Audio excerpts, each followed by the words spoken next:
Welcome back to the channel for our final video of Raptor month. We've covered in previous videos looking at tail length, looking at legs, looking at bills to narrow your Raptor down to a family. Obviously in Raptor month we can't cover the entire gambit of Raptor identification from beginning to end. It's just too complex a topic to squeeze into half a dozen YouTube videos. But let's look at the large brown eagles, which is the single biggest pain point for most birders when it comes to raptors. I'm sure you're all saying if there's one raptor video I wanted, this is it. So we've already discussed tails, legs, bills and so on. So you have a large brown raptor in a tree and you look at the tail length, it's not significantly longer than the wings, and the bird is fairly drab brown. So straight away on tail length you can rule out all the sparrowhawks and all those sorts of things, and you can rule out the hawk eagles because they have longer tails, as I mentioned. So now you look at the legs, and the legs are feathered all the way to the toes. So we have a large brown eagle, and this is where people start to panic. But it's actually not as tricky as you would think.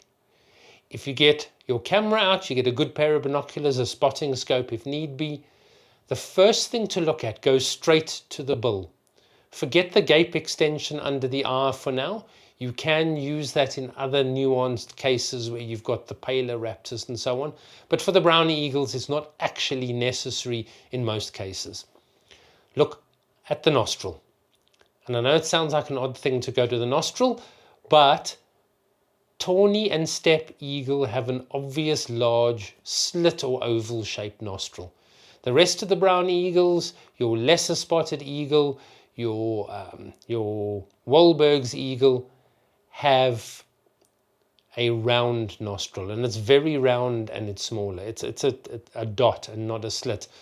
So straight away you look at the nostril, and you can split the birds into Tawny and Steppe and Wahlberg's and lesser spotted based on the nostril shape. So already half your work is done. If you think in a matter of seconds, if you look at that nostril shape, you're already down to 2 raptors. The other thing you can do also to split the birds into the same pairs is you look at the legs, the feathering. Tawny and Steppe have very loose, shaggy feathering, whereas Wahlberg's and lesser spotted, the feathering on the legs is more tapered or called stovepipe. So if you can't see the nostril shape and you can see the legs, vice versa, you already now have your raptors split in half.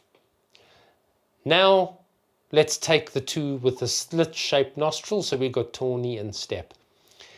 Any sort of interesting coloration in the plumage, any of those lovely rufous rusty streaks, any intense patterning or anything like that in the feathers of the adult bird, and it's a tawny.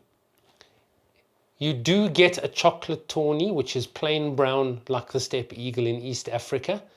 There is rumour of one Tawny Eagle chocolate brown recorded in Southern Africa. I don't know how valid that record is. I haven't seen too much talk of it. And Tawny Eagles are not migratory, they're fairly sedentary.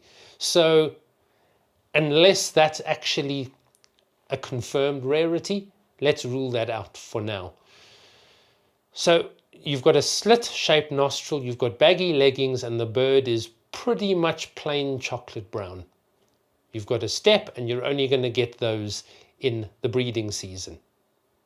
Let's flip the tables over and let's go and look at the 2 eagles with the round nostril. So now you've got lesser spotted versus Wahlberg's. If the crest is up, and it's not a huge crest, but you see a little crest sticking off the back of the head of Wahlberg's, that head shape is fairly unique, and you've got Wahlberg straight away. That's done and dusted. You've then got lesser spotted eagle. If you don't see the crest, take a little bit of time and be a bit more cautious. Wahlberg's can have that crest almost invisible. In that case, look at the leggings. Yes, the leggings taper on Wahlbergs, but on lesser spotted, they're all really, really narrow stovepipe, almost like wearing socks, just about. Now, some of you may say, well, I haven't covered the brown booted eagle. But if you have a look at a brown phase booted eagle, there's a lot of contrast of paler areas in the wing. So it just doesn't look like a plain brown eagle. So literally, I know this video is short and you think, well, it can't be as simple as that. But to be brutally honest, it is. And there's one last feature, by the way, you can use, is that lesser spotted tends to also have a pale nape patch on the back of the head. That's also quite useful if you can see it. They don't always have it. So again, if it's not there, you can't say Wahlbergs, but you can use the pale nape patch when it's there for lesser spotted, and you can use the crest when it's there for Wahlbergs.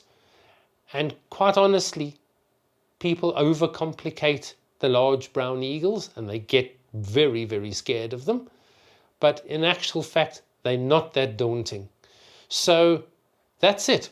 We've been through 3 videos for Raptor month, and you should now know how to identify your large brown eagles. Thanks for watching, and just a reminder to those who may have seen it on social media, September, some of the migrants are coming back, some of them are back already.